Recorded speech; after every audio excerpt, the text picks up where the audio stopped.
안녕하세요. 저는 60대 중반의 여성입니다. 저는 지금도 이 지역에서 해장국집을 운영하고 있는데요. 제법 맛집으로 소문이 났는지 주말에는 줄 서는 손님들이 계시답니다. 역 앞에 있다 보니 역을 오고 가는 분들도 많이 들르시고 이 지역에서 사시는 분들도 자주 오시거든요. 역 뒤편으로 있는 이 지역에서 가장 큰 시장이 있어 자리가 좋은 덕도 있죠. 원래 구시장은 좀 떨어진 곳에 있었는데 가게 옆으로 신시장이 생기면서 그 덕을 보기도 했고 오래전부터 맛이 좋다고 소문이 났다고 하시더라고요. 택시 기사님들도 자주 오시기에 소문이 더 잘 나기도 한 것 같습니다. 반찬에도 신경을 많이 쓰느라 밑반찬 10가지를 돌아가며 내고요. 사실 국밥에는 겉절이, 석박지만 잘 나가도 되죠. 그런데 입이 깔깔한 기사님들 입에 맞춰 드시라고 신경을 쓰는 편입니다. 제가 어릴 적에 반찬을 제대로 놓고 밥을 먹어본 적이 없어서 그런가 반찬에 욕심이 많더라고요. 제가 한 음식 손님들이 잘 드시는 것도 좋고요. 지긋지긋하게도 가난했던 그 시절 쌀로만 지은 밥만 먹어도 좋을 정도였거든요. 그래서 무조건 일도 식당 일부터 시작하겠다고 생각을 했죠. 일하다 얻어먹는 거라도 제대로 먹을 수 있다면 고된 일이라도 좋았습니다. 추운 겨울에도 손이 다 트도록 설거지를 하고서도 뜨신 국물에 밥 말아 먹으면 속에서부터 온기가 올라와 견딜만 해지더라고요. 그런 게 밥심이잖아요. 그래서 그런가 제 장사 시작하고는 손님들에게도 그 온기를 전하고 싶었습니다. 국밥 한 그릇을 팔아도 든든하실 수 있도록 최선을 다하고 있습니다. 그 마음이 조금이나마 전해졌기에 손님들도 와주시는 거라고 생각을 하고요. 그렇게 손님들을 만난 게 벌써 40년이 되었습니다.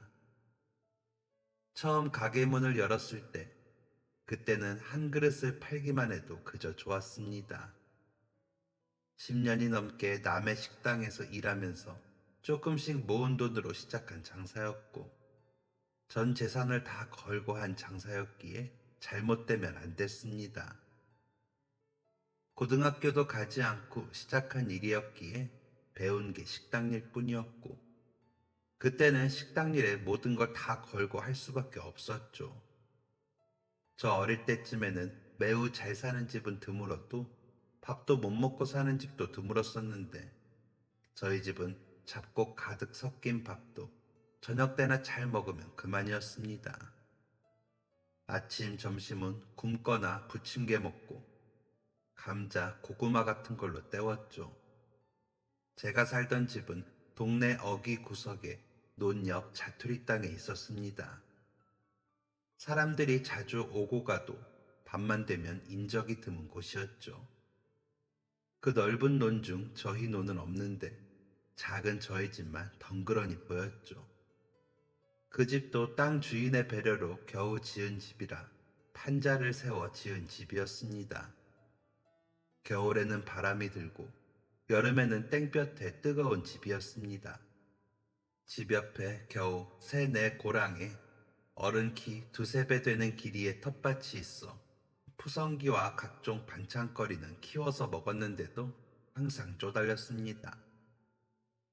오남매 중 셋째이자 맏딸이었던 저는 부모님의 주머니 사정에 보탤 걱정뿐이었죠. 오빠들은 없는 살림에 고등학교는 나와야 사내 대장부가 사람 구실한다며 꾸역꾸역 학교를 다니면서 공부를 했습니다. 넷째도 아들이니 학교를 다녔고요. 딸인 저와 5째 동생만 중학교까지만 배우고 일을 해야 했습니다. 전형적인 딸들이 돈 벌고 집안일하며 아들 뒷바라지하는 집이었죠. 다닥다닥 2살, 3살 차이로 아이를 낳은 부모님은 무슨 생각이셨는지, 어려운 살림에 자식을 왜 그렇게 낳았는지 이해할 수가 없었습니다. 동네에서는 그런 저희 집을 흥부네라 불렀습니다. 부모님은 이 집 저 집 일이 있다면 가서 이르라고 품삯을 받으셨는데 아버지는 이름 대신 흥부라고 불리셨죠. 저는 흥분의 큰딸이라 불렸고요. 김장김치를 할 때도 엄마 아버지가 일하고 얻어오신 배추로 해야 했고 콩이며 팥이며 다 남의 밭에서 일하고 떨어진 거 걷어와 밥을 해 먹었습니다. 텃밭에서 나지 않는 건 먹을 여력도 없었죠. 그 잘난 아들들 뒷바라지 하느라요. 엄마는 진심으로 웃은 적이 언제인지 기억도 나지 않는 얼굴이었고 아버지는 얻어먹는 술이라도 마시려 일을 하지 않을 때도 동네를 돌아다녔습니다. 일은 시키려는 아주머니들이 엄마에게 와서 이야기하며 가곤 했는데 아버지는 일 알아본다는 핑계로 나가 여기저기 기웃거리며 술을 얻어먹었습니다. 얻어먹는 술을 잔뜩 취할 때까지 마시지도 않으면서 술만 마시면 집에 들어와 엄마와 저에게 시비를 걸며 이죽거렸습니다. 엄마는 그런 아버지의 말들을 무시했지만 저는 화가 나 대들곤 했습니다. 돈도 못 벌어 온 가족 제대로 부양도 못하면서 자식만 잔뜩 낳고 그 고생을 여기저기 떠넘기는 것도 모자라 술 주정까지 하는 건 너무 싫었거든요. 친가와 외가 모두 가진 것도 없는 집인데도 있는 것마저 다 장남에게 줘 아무것도 없이 결혼을 했다며 한탄을 하면서 본인들도 아들들만 아는 것도 싫고요. 그래서 부하가 나 아버지에게 대들면 아버지는 헛기침을 하다가 잠이 들었습니다. 책임감 없는 아버지는 자식들의 인생보다 당장 자신의 기분이 우선이었습니다. 그걸 알았던 저는 아버지가 제 멋대로 굴며 힘들게 하는 꼴을 보고 싶지 않아서 있는 힘껏 아버지에게 대들었지만 제 편은 아무도 없었습니다. 엄마도 여동생도 아버지와 저를 피해 다들 숨느라 바쁘더라고요. 아버지는 제가 대들기 시작하면 다른 소리 없이 헛기침만 하다가 잠이 들었지만 내버려두면 혼자서 목소리가 높아져 소리를 지르다 잠이 들었는데도요. 그걸 듣기 싫은 건 엄마도 여동생도 마찬가지였을 텐데 저까지 외면하는 그 모습에 배신감이 들어 그냥 저도 모른 척하고 말까 싶었지만 안 참아지더라고요. 그래서 저를 위해서 다른 것 다 못해도 그것만을 하고 살자 싶어 대들었습니다. 다른 건 정말 제 멋대로 해본 적이 없었습니다. 중학교 다닐 때도 교복을 겨우 해 입고 다니면서 다른 옷은 사 입지도 못했습니다.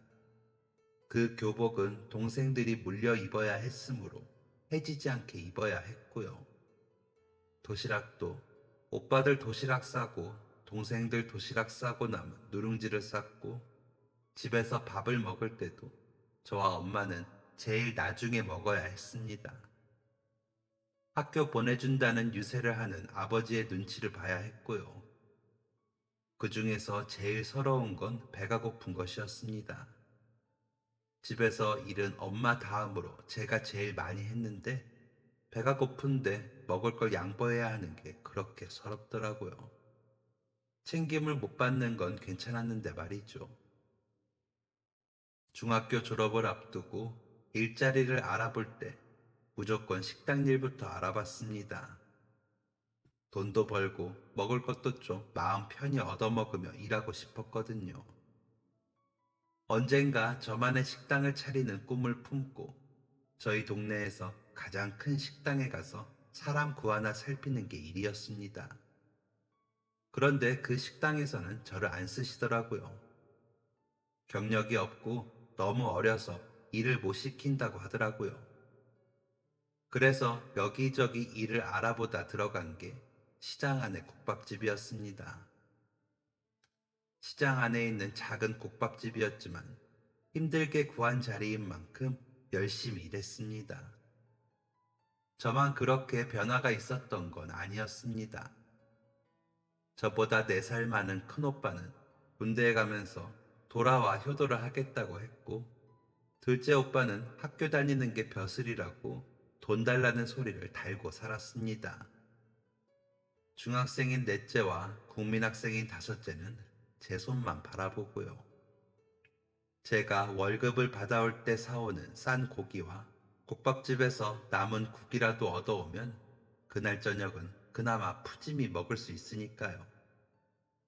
그나마도 아버지와 둘째 오빠가 차지하면 건더기도 없이 국물만 먹을 때가 많은데 동생들은 제 손을 보며 저를 기다리더라고요. 제 편이 되어주지 않는 동생들이어도 제 책임인 것 같아 외면할 수 없었습니다. 식당 아주머니는 인심이 좋진 않으셨습니다. 혹시나 제가 음식이나 반찬에 손을 댈까 싶어 감시하시더라고요.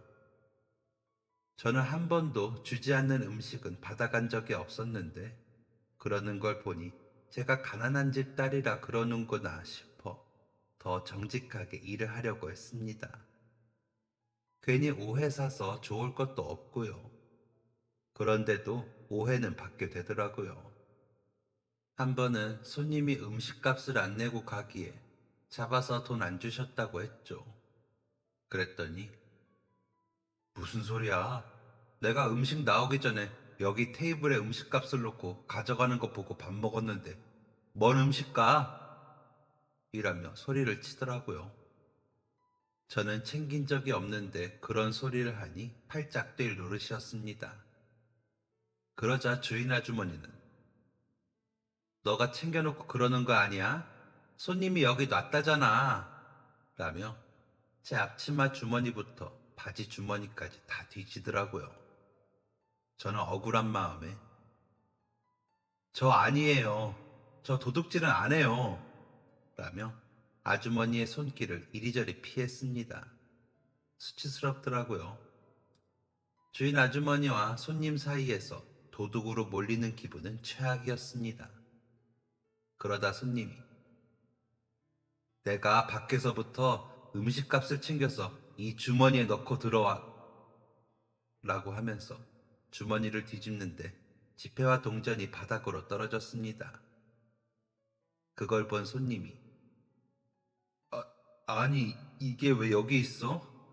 아이고 미안해서 어쩌나 내가 올려놓는다는 게 깜빡했나 보네 라더니 음식값을 내고는 호다닥 사라졌습니다.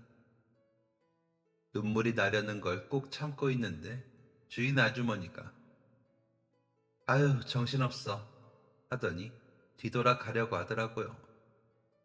그래서 아주머니께 사과하세요 라고 했죠. 그랬더니 뭐라고? 너 지금 나한테 뭐라고 했어? 사과? 사과하라고? 얘가 웃기는 애네. 야, 내가 너 옷 좀 뒤졌다고 지금 사과하라는 거야? 너 누구 덕에 먹고 사는데 사과 타령이야? 너 그만두고 싶어? 라고 하더라고요. 저 맨날 도둑 취급하시는 거 사과하시라고요. 이깟 식당에서 뭘 훔쳐갈 게 있다고 제가 도둑질을 해요. 제가 가난한 집 애라고 뭐 아무거나 다 가져가는 줄 알아요? 라며 아버지가 술을 마신 날 대들듯이 대들어 버렸습니다. 그러자 주방에 계시던 주인 아저씨가 나오시더니 사과해. 괜히 성실히 일하는 애 기분 상하게 하지 말고 순심이만큼 성실히 하는 애가 어딨어? 어린애 잡지 말라고 내가 그랬잖아. 라며 제 편을 들어주시더라고요. 그러자 주인 아주머니는 저희는 애 앞에서 못하는 소리가 없어. 조심해서 나쁠 게 뭐 있어. 내가 괜히 그래? 없이 사는 애들은 꼭 티를 낸다고. 17에 시장바닥 나와서 남의 집 식당 일하는 집 애들이 다 그렇지. 라며 끝까지 제게 사과를 하지 않으셨습니다. 저는 아주머니 말에 눈물이 터졌고요. 억울하고 서럽더라고요. 집에서 남는 밥이 적어 밥이 모자랄 때보다 더 서러웠습니다. 가난하고 돈이 없다는 게 무시당하고 서러운 일이라는 걸 그때 더 깨달았습니다. 마음 같아서는 당장에 앞치마 집어던지고 뛰쳐나가고 싶었지만 제 손만 바라보는 기다리는 동생들의 얼굴이 떠올랐습니다. 발이 안 떨어지더라고요. 그래서 더 서러워 훌쩍훌쩍 울었습니다. 안 울려고 했는데 계속 눈물이 나더라고요. 손님들에게 음식을 가져다 드리는데도 눈물이 나 슬쩍슬쩍 훔치면서 울었습니다. 그날 일을 마치고 가렸는데 아저씨께서 냄비를 보자기에 싼 거를 챙겨주시면서 가져가서 식구들하고 먹어라. 아까 일은 너무 마음에 담지 말고 저 사람도 먹고 살려니까 사람이 매정해지나 보다. 우리도 안 좋은 일이 많았거든. 내가 대신 사과할게. 라고 하시면서 챙겨주시더라고요. 아주머니는 본체도 안 하고 정리정돈을 하더라고요. 냄비를 받아들고 고맙습니다 하고 돌아서 식당을 나와 시장 입구를 지나쳐 집까지 가는 버스를 타려고 걷는데 어찌나 눈물이 나는지 흑흑 울었습니다. 냄비를 끌어안고 흑흑 우는데 하루 종일 지겹도록 맡은 국밥 냄새가 나더라고요. 순간적으로 부하가 치밀어 올라 집어던져 버릴까 싶었습니다. 하지만 동생들이 배불리 먹으면서 행복해하는 얼굴이 떠올라 차마 어디다 던져 버리지도 못하겠더라고요. 음식은 죄가 없으니까요. 그래서 한 방울도 안 흘리고 최대한 곱게 잘 챙겨와 집 솥에 얹어 부글부글 끓여 식구들마다 국그릇 가득 한 그릇씩 퍼서 상에 놓고 불렀습니다. 다들 신나하는 표정으로 상에 둘러앉아 먹는 걸 보는데 또 눈물이 나더라고요. 그때 다짐했습니다. 무슨 일이 있어도 돈을 많이 벌겠다고 말이죠. 돈 많이 벌어 식구들 배부르게 가득가득 고깃국 먹고 살게 하겠다고요. 돈을 벌려면 국밥집에서 일을 열심히 해야 했습니다. 그래서 다음 날도 가서 아무 일이 없었다는 듯이 열심히 일했습니다. 아주머니는 한풀 꺾였는지 전처럼 닥달하거나 감시하는 것 같이 굴지 않더라고요. 그래서 저는 아무렇지 않은 척 전보다 더 싹싹하게 일을 했습니다. 워낙 애교나 친절과는 멀게 살던 저였기에 싹싹하게 구는 것도 힘들더라고요. 그런데도 그렇게 하려고 애를 썼습니다. 사장님 내외가 저를 필요하게 만들려고요. 중학교 때 도덕 선생님이 그러셨거든요. 꼭 필요한 사람이 되라고요. 그러면 내가 아무리 보기 싫게 굴어도 그 사람은 저를 원할 수밖에 없다고요. 그렇게 되면 제 가치가 인정을 받아 제가 대접을 받을 수 있다고 하셨거든요. 그 말이 떠올라 식당에 필요한 사람이 어떤 사람인지 다시 생각해봤죠. 싹싹하게 사장님 대회, 손님 비위를 맞추고 일도 잘하는 사람이 필요하겠더라고요. 그래서 그렇게 하기로 결심을 한 후로는 어떤 일이든지 전보다 더 열심히 했습니다. 내 가게라는 생각으로 일을 했더니 전에는 안 보이던 것들도 보이기 시작하더라고요. 그렇다고 거기서 아는 척하고 나서서 해놓지는 않았죠. 머릿속으로 생각을 하면서 나중에 써먹어야지 하고 기억을 해두었죠. 사장님 내외가 하시는 것도 잘 살피고 많이 배웠습니다. 국밥집 일이라는 게 정성도 정성이지만 일이 많다 보니 저절로 가르쳐 주시더라고요. 일부러 저를 가르치겠다 하신 적은 없지만 일을 시켜야 하니 알려줄 수밖에요.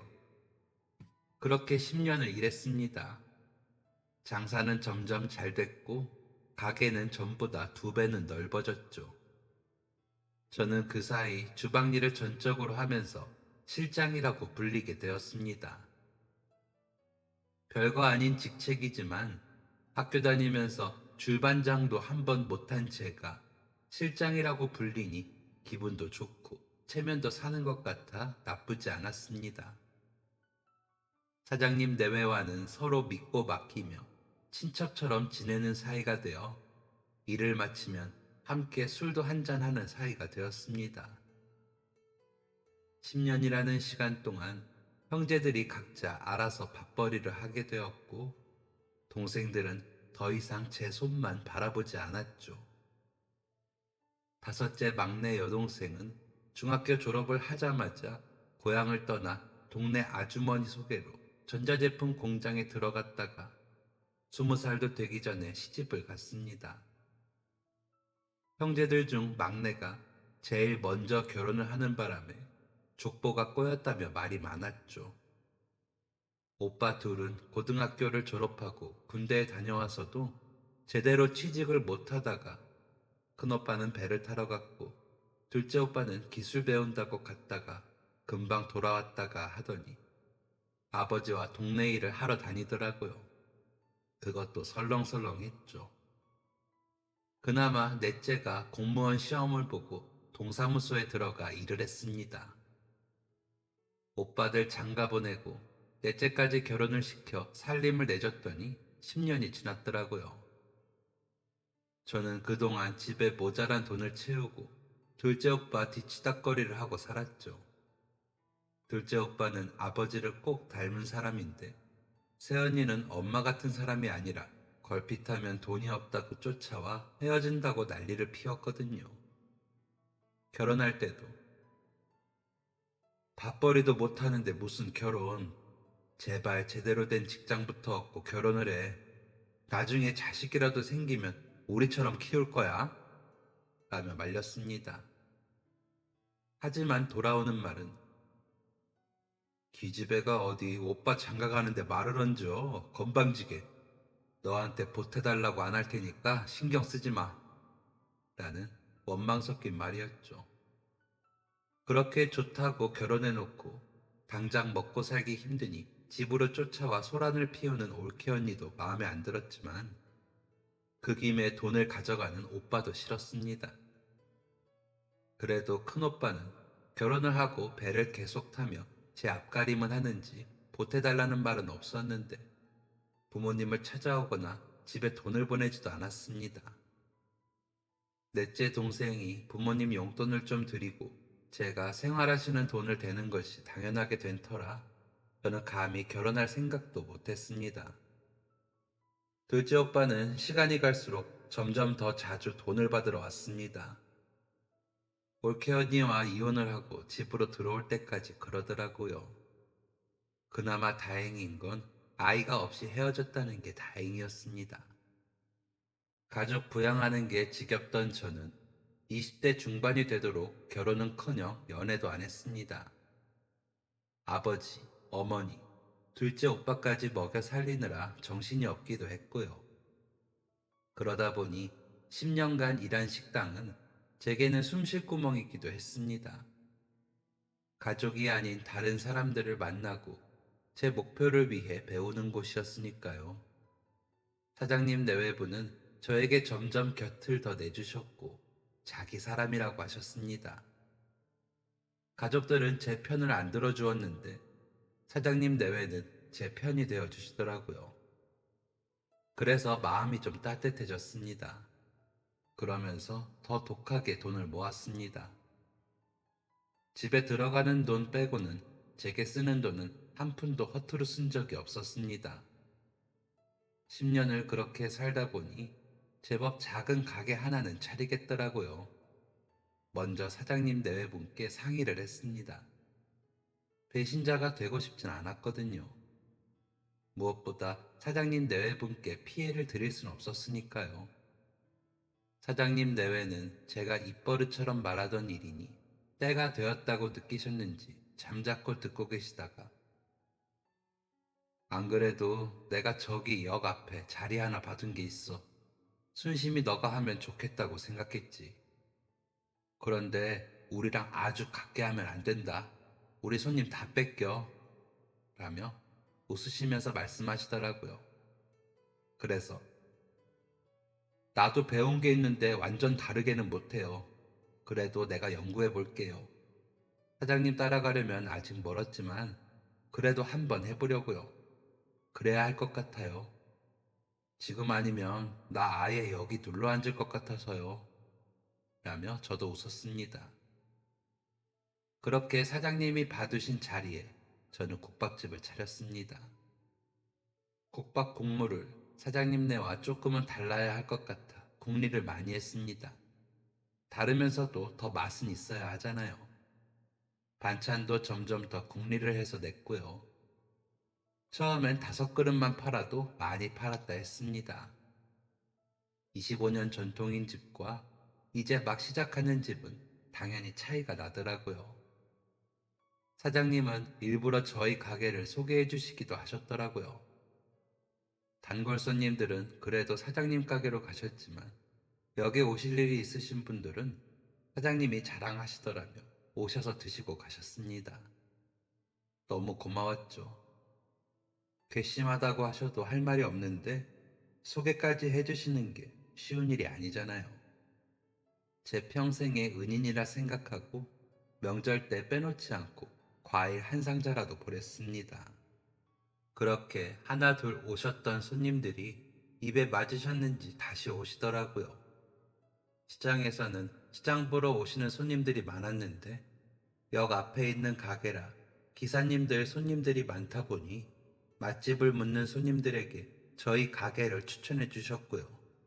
아름아름 손님이 들어 가게를 차리고 1년이 되었을 때는 월급을 받는 것보다 2배가 넘는 돈이 제게 떨어지더라고요. 주머니가 넉넉해지니 마음이 편해졌습니다. 집에 부모님께 드리는 생활비를 전보다 조금 더 드리고 나머지는 다 모았습니다. 부모님 사시는 집도 옮겨드렸습니다. 여전히 셋집이었어도 좀 더 튼튼한 집으로요. 엄마는 전보다 더 웃으시는 날이 많아졌습니다. 남의 집 일도 전보다 많이 하시지 않았지만 집에 먹을 것 없지는 않았으니까요. 아버지는 전과는 다르게 동네를 다니며 술을 샀고 취할 때까지 마셨습니다. 둘째 오빠와 함께 다니며 취해서는 소리를 지르며 다녔죠.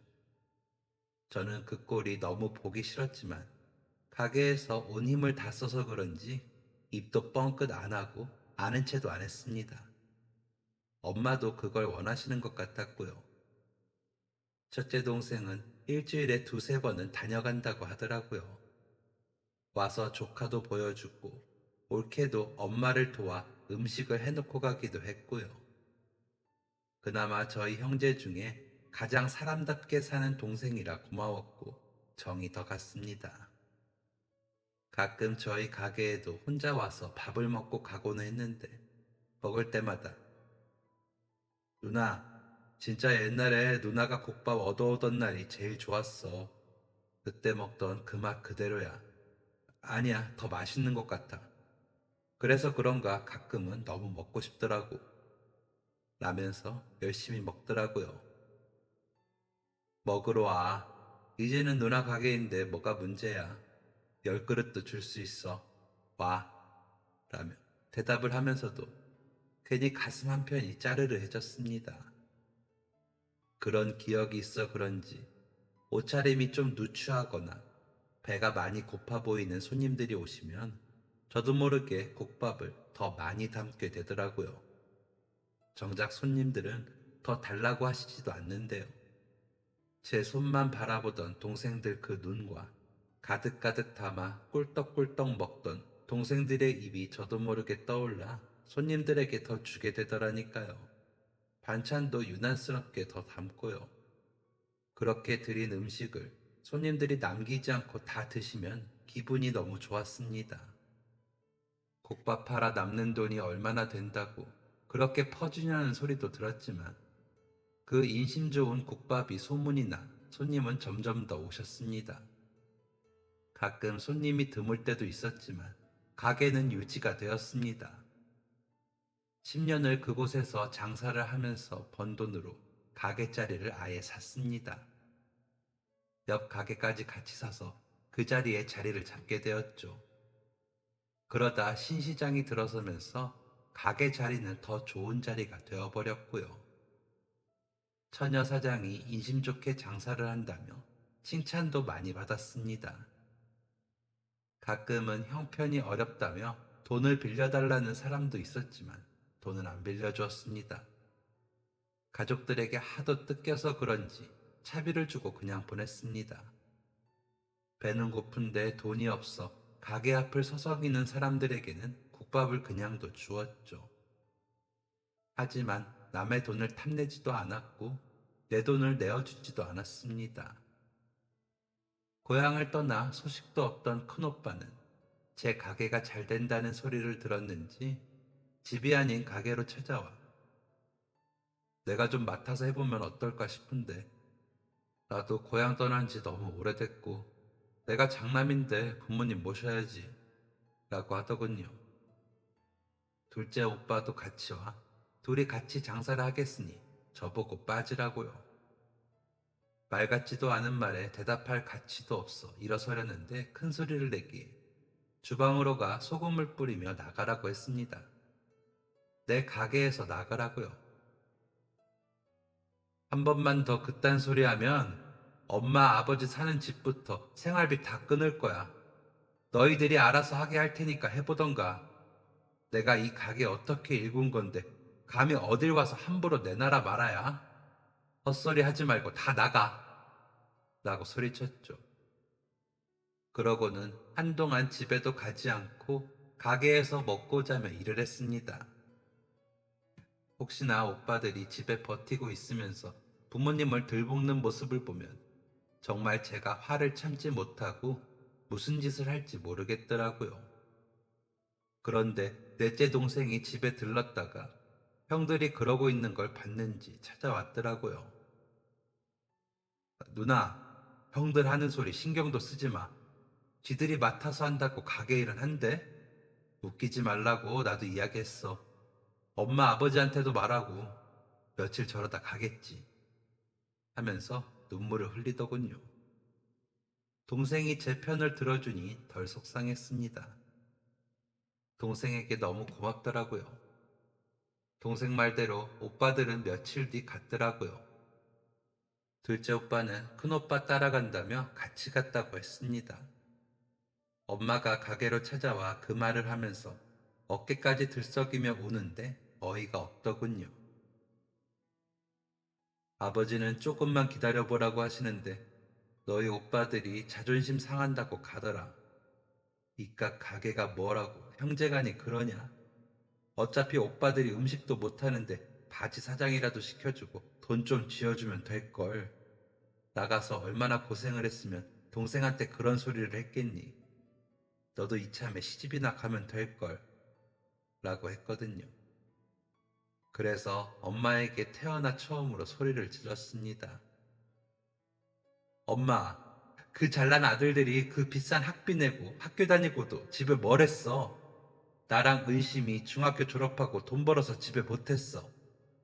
의심이 시집 보낼 때도 내가 냉장고 해줬지?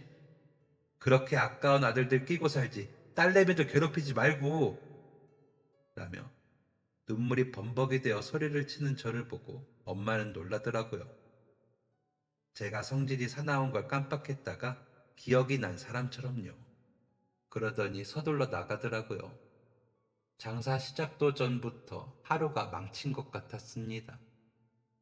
식당 일 시작한 지 20년 만에 두 번째로 눈물을 흘리며 일한 날이었죠. 그 다음 날도 새벽 일찍 일어나 장사 준비를 하고 반찬을 하고 있었습니다. 첫 차를 타시는 손님들이 계시기에 일찍 장사를 했거든요. 그런데 옷차림이 날씨와 안 어울리게 다소 가벼운 모자가 들어와 국밥을 한 그릇만 시키더니 주변을 살피면서 밥을 먹더라고요. 행색도 그렇고 15살쯤 돼 보이는 아이가 헐레벌떡 밥을 먹는 모습을 보니 배가 많이 고픈 것 같아 밥을 더 떠서 주고 국물과 건더기도 더 떠서 주었습니다. 아이 엄마는 수줍은 듯 부끄러운 듯 감사하다고 하더니 아이에게 더 먹이더라고요. 그러면서도 쫓기는 듯한 모습에 무슨 일인지 궁금할 정도였지만 저마다 다 사연이 있으려니 하고 제 할 일을 마저 하며 주방에 있었습니다. 계산을 한다기에 돈을 받고 나가는 뒷모습을 보고 상을 치우는데 지갑이 테이블에 있더라고요. 금방 찾으러 오겠지 싶어 계산대에 두고 기다렸습니다. 제 머릿속도 복잡하다 보니 그러고 잊어버렸죠. 지갑은 계산대 한쪽에 계속 있고요. 그 후로 저희 집은 계속 시끄러웠거든요. 큰 새언니가 아예 짐을 싸 집으로 와서요. 새언니는 이제 제가 며느리 노릇하면서 부모님 모시고 지낼 거예요. 그런데 자식 노릇도 돈이 있어야 하지 않겠어요? 라며 가게 내놓으라고 하더라고요. 부창부수라고 어쩜 내외관이 뻔뻔하기가 같은지 어이가 없더라고요. 그러거나 말거나 저는 저대로 생활비도 안 보내고 가게에 쫓아오면 소금을 뿌리며 쫓아내느라 바빴죠. 부모님도 돈이 끊기니 그제야 저를 달래더라고요. 그래도 저는 모르는 척 했습니다. 그 귀한 아들들한테 받으시라고 하면서요. 그러면서도 마음이 시끄럽고 괴로웠죠. 이상하죠. 하는 자식들은 그렇게 되더라고요. 2달 그랬더니 오빠들은 2손 2발 다 들고 떨어져 나갔습니다. 부모님도 오셔서 오빠들 체면 때문에 그랬다며 저를 달래더라고요. 오빠들은 그 후로 집에 오지도 연락하지도 않았습니다. 넷째는 부모님께 형들은 사람도 아니에요. 그런 사람들 생각 말고 누나 속상하게 말아요 제발 라며 읍소를 하더라고요. 저는 못 이기는 척 부모님 생활비를 다시 댔고 열심히 장사를 했습니다. 달라진 거는 제가 집에 안 들어갔습니다. 가게 한편에 지낼 방을 만들었거든요. 그래도 부모는 외면하지 못하겠더라고요. 보낸 돈을 어떻게 쓰던지 그건 부모님 선택으로 맡기고 신경 안 쓰려고 했습니다. 그렇게 시간은 지났고 지갑은 그 자리에 제자리인 것 마냥 있었습니다. 문득 이 지갑은 왜 안 찾으러 오나 싶었을 때는 1년 정도 지났을 때였고요. 그제야 지갑을 열어보았습니다. 주소라도 있으면 전해주려고요. 그런데 신분증은 없고 2모자가 함께 찍은 사진이 있더군요. 돈은 35,000원 있었고요. 별거 없는 지갑이었지만 멋대로 버릴 수가 없더군요. 그래서 계산대 서랍 한쪽에 넣어두었습니다. 혹시나 찾으러 올까 하고요. 시간은 빠르게 흘렀습니다. 아버지가 돌아가시고 엄마 혼자 계시게 되었죠. 둘째 오빠가 사고로 세상을 떴을 때 엄마는 제 탓을 했습니다. 제가 오빠를 밖으로 돌게 해 오빠가 잘못됐다고요. 저는 계속 집에 가지 않았고 엄마는 가끔 와서 제게 원망을 하고 갔습니다. 넷째는 그런 엄마와 제 사이에서 괴로워했습니다. 그러면서도 제 편을 들어줬고요. 막내는 막내 조카까지 대학에 다 보냈다며 친정 나들이를 왔다가 엄마에게 너는 그래 자식 다 낳고 대학까지 보내면서 너희 오빠 그렇게 죽을 때까지 뭐 했냐? 저 살궁리만 하고 나쁜 것들 너희 그러고도 잘 살 것 같아? 라는 악담을 듣고는 다시는 친정에 오지 않겠다고 하고 갔습니다. 가면서 제게 그러더군요. 언니가 무턱대고 다 받아주고 다 해주니까 저렇게 뻔뻔해지는 거야. 언니 고생한 거 아는데 언니도 잘한 건 아닌 것 같아. 라고요. 그 말에 저는 또 마음에 화가 올랐지만 엄마의 생활비는 계속됐고 넷째 동생은 엄마를 살피느라 일주일에 몇 번을 오고 가면서 지냈습니다. 큰오빠는 배를 안 타고 무슨 사업을 시작했다며 돈을 보태달라 했지만 저는 모르는 척하면서 보태지 않았습니다. 아는 척도 하고 싶지 않았거든요. 그러면서 세월은 10년이 흐르더라고요. 제 가게를 연 지 20년이 되었죠. 저는 어느덧 중년의 여인으로 새벽부터 밤 늦게까지 가게를 지켰습니다. 저희 가게를 거쳐간 직원들이 돈을 훔쳐가기도 했고 가부를 받고 도망도 치고요. 저희 가게에서 배웠다며 근처에 식당을 내기도 하더라고요. 그러다 맛이 안 나니 망해서 문을 닫기도 했고요. 별 사람이 다 있더군요. 그런데도 저는 꿋꿋이 가게를 지켰습니다. 묵묵히 장사를 했죠. 그랬는데 제 인감도장이랑 신분증이 엄마 집에 있었는지 제 가게를 담보로 해 큰오빠가 대출을 받아 썼다고 하더라고요. 저도 가지 않았는데 대출이 나왔대요. 제대로 된 은행이 아닌 곳에서 대출을 받아 가능했었나 봐요. 저는 그 사실을 모르고 있다가 통지서가 날아와 알게 되었죠. 사업이 잘 되지 않은 큰오빠가 이자도 갚지 못하자 제게 독촉장이 날아온 거죠. 날벼락도 이런 날벼락이 어디 있나 싶더라고요. 17부터 일한 제 전 재산이 오빠 때문에 가압류가 걸리고 다 뺏기게 된 거라는데 거짓말이라고 믿고 싶었습니다. 넷째 동생이 이리저리 알아봐 줬습니다. 공무원이라 아는 사람이 많아 최대한 제 손해를 줄이려고 알아본다고 하더라고요. 그러는 동안 가게를 비우라는 최고장이 날아왔습니다. 제 20년 세월이 담긴 가게를 떠날 생각을 하니 온몸이 무너지는 것 같더라고요. 엄마는 혹시나 큰오빠가 잘못될까 그냥 가게 넘기고 말라며 잔소리를 하고요. 넷째 동생은 그런 인간은 콩밥을 먹여야 해. 엄마도 진짜 그러는 거 아니야. 누나가 그 가게 어떻게 읽었는데 도장이랑 신분증 엄마가 찾아줬지? 엄마 진짜 벌 받아. 라며 저보다 더 분통 터져 했지만 통장의 돈도 다 뺏겼습니다. 가압류에 걸려 지급정지가 되는 바람에 없는 돈이 되었더라고요. 도대체 얼마나 대출을 받은 건지 저는 세워지지도 않았습니다. 이제 나는 망했구나 싶으니 제 머릿속은 더 정신이 없어지더군요. 장사를 하루도 쉰 적이 없었는데 이틀이나 쉬었습니다. 직원들 월급도 겨우 맞춰주고 내보내고 혼자 가게에 남아 가슴을 치며 울었습니다. 그러다 지난 시간 가게를 찾아준 손님들에게 인사라도 해야겠다는 생각이 들더군요. 종이에 그동안 저희 가게를 찾아주셔서 감사합니다. 저는 이제 떠납니다. 라고 가게 문 앞부터 곳곳에 여기저기 붙이고서 장사를 다시 했습니다. 가게 문을 닫기까지 2주간의 시간이 남았기에 그 시간만이라도 장사를 하고 싶었습니다. 다시 가게 문을 열 수 있을지 몰랐지만 그러고 싶었습니다. 제게는 숨 쉴 구멍이었던 가게를 마지막까지 할 수 있을 때까지 하고 싶어서요.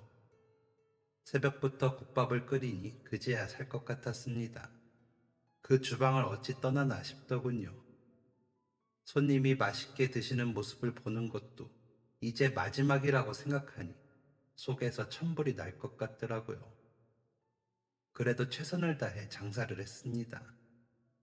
그러고 있는데 가게 앞으로 TV에서나 보던 고급 승용차 한 대가 서더군요.